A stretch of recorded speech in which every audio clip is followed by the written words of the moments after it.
என்னது இல்லு? யாருக்கு வளர்த்து போறீங்க? நான் யாருக்கு போடணும்? விஜயாக்கு. ஏன் அவருக்கு போடணும்? ம் ம் சொல்லு ஏன்? ஏன்னா அவதான் எனக்கு பிடிக்கும். அப்படியா? ஆமா. என்ன சிம்பிள் போடணும் அவருக்கு ஓட்டு போட்டா? விஜய் சிம்பிள்.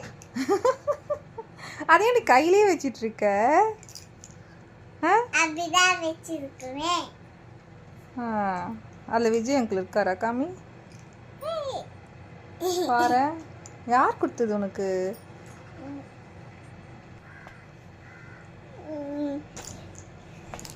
நீ டீச்சர் போடுங்களா? அப்படியா? ஆமா. இல்லாட்டி என்ன பண்ணுவ? குட்டிடுவேன்.